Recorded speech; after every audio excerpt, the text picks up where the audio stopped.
We just finished the show Making Sense of Annuities, which is a really great title because how do you make sense of annuities? There's so many different types of annuities out there. And how do you use these different annuities if in fact you do choose to use these annuities? It can be a very confusing topic. In fact, if you just want to Google, are annuities good? And then Google separately, are annuities bad? You're going to get some of the very same results and some of the very same confusing information. So on the show, we kind of broke down annuities.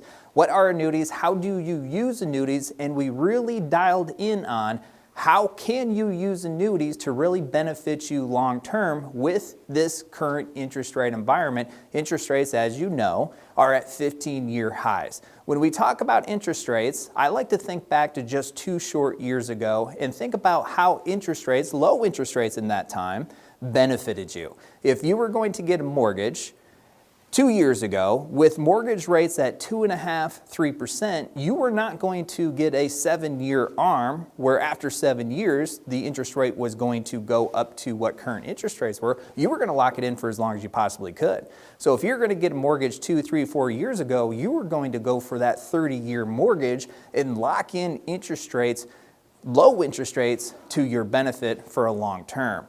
Well, here we are now, 2 short years later, where CD rates have really been changed, really been enhanced by increased interest rates.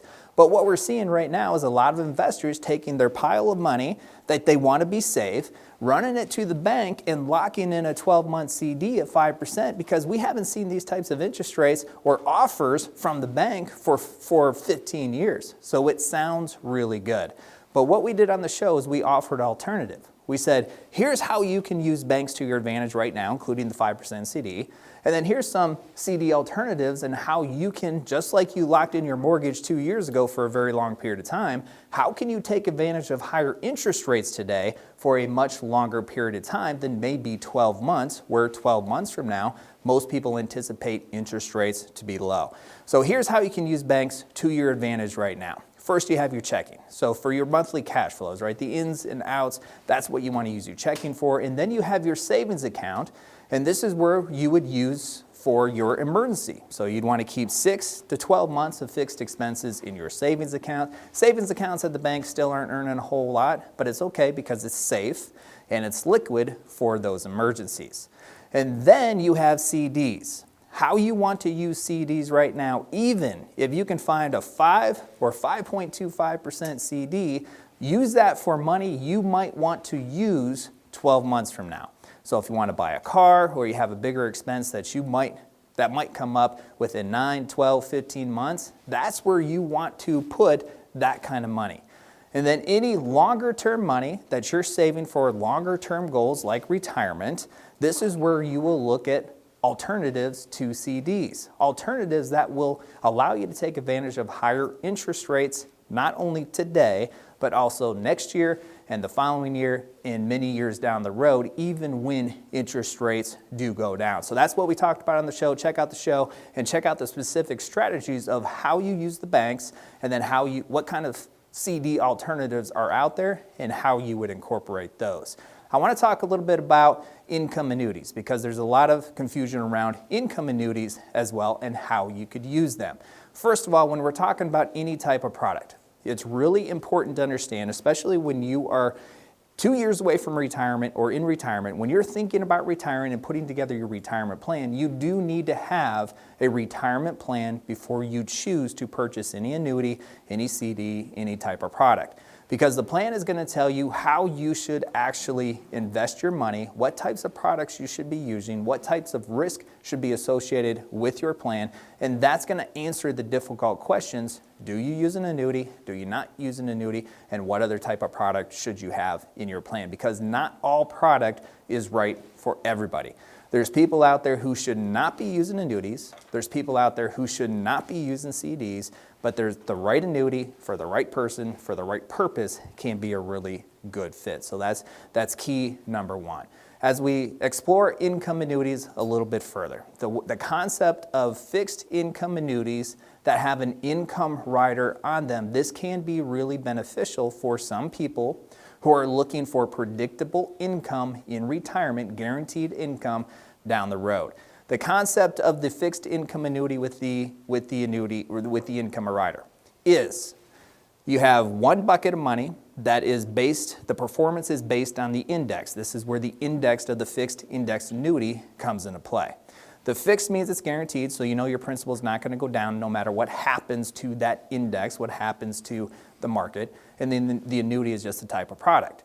So the way that most fixed index annuities work is your account value bucket, the market, the underlying index goes up. Let's say it's the S&P 500 we're using. The S&P 500 goes up. You get a piece of that up. If the S&P 500 goes down, you get a 0% rate of return. You're happy you didn't lose any money. Now, regardless of what happens to that bucket, you have the income bucket that is guaranteed a certain rate of return for that income growth. And in today's market, a common guaranteed rate of return would be 7 or 8%. Let's say it's 8. So the income bucket, no matter what happens over here with the account value bucket, is going to grow each year for 8%. Now they do put a maximum time frame on how long, how many years that income bucket can grow by the 8%.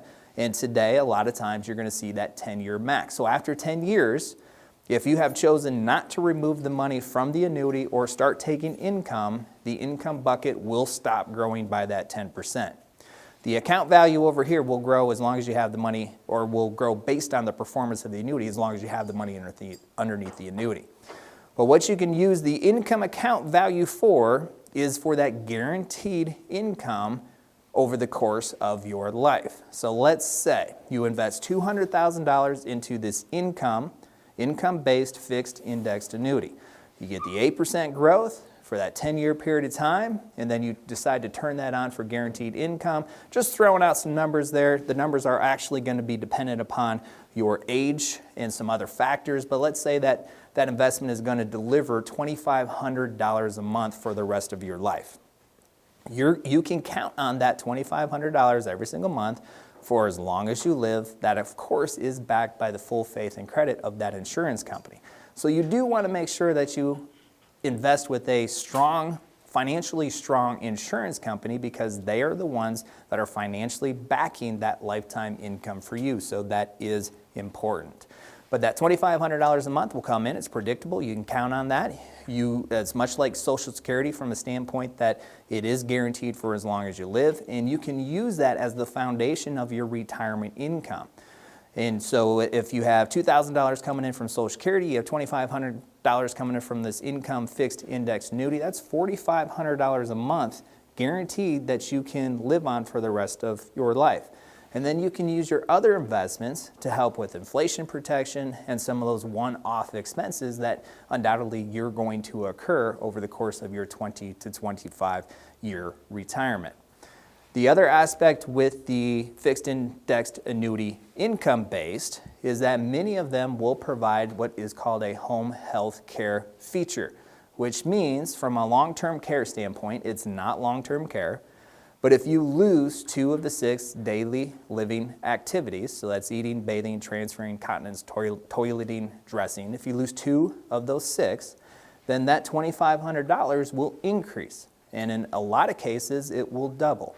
So if you lose 2 of those 6 daily living activities, then that $2,500 a month could double $5,000 a month for up to 5 years, as long as you have an account value left. That's that account value bucket over here. And as long as you still have lost that 2 of the 6 daily living activities. So some people use these income annuities not only to provide predictable guaranteed lifetime income, but also as a long-term care supplement. Now, using those numbers, $5,000 a month probably is not going to pay for all of your long-term care expense, but it's definitely a good supplement. And then you wouldn't have to dive too much or so much into your other investments to help cover that expense for at least that 5-year period of time when you have that investment, that annuity, helping offset some of that expense. But the other thing is you can fund that annuity at a greater level if you have the means and if it makes sense in your overall plan. So instead of investing $200,000, you could invest $1 million. That's going to provide a much higher monthly payment, which means if you lose 2 of the 6, it would provide a much higher payment to help offset those long-term care expenses as well. So you can dial that in and dial that out based on what your overall need and resource level is from an investment standpoint. So you have a lot of options when it comes to annuities. In the show, we highlighted a fixed index annuity that's built for more accumulation, more for growth, trying to beat the bank returns over the long haul, and trying to really lock in and take advantage of a high interest rate environment. In this reaction, we really highlighted the fixed index annuity that is income based. So the account value, because you're going to get this income growth, is probably not going to grow all that much, certainly not at the level of the banks or even the other accumulation fixed index annuity, but you don't really care because you know that principal is not going to go down and you're using it for guaranteed predictable income down the road. And if you have that home health care feature, that can help offset some of those long-term care expenses as well. So that it all boils down to you have to know what you're trying to accomplish. What are you trying to accomplish with the resources that you have? And then that is going to determine which product is right for you. Annuity, no annuity, accumulation annuity, income annuity, CD, stocks, bonds. There's all types of investments out there. You want to make sure you have the right investment for you based on your resources and what it is that you're trying to accomplish. If you have any questions on the content that you see in the show or the content that we talked about here in this video, it's very simple. Talk to a retirement planner. Talk to a retirement planner about your situation, about what you're trying to accomplish. Go to retirereadycall.com. Set up a time that's convenient for you. You can have that direct conversation with the retirement planner that's customized to you, retirereadycall.com. Look forward to talking with you again. Have a great day.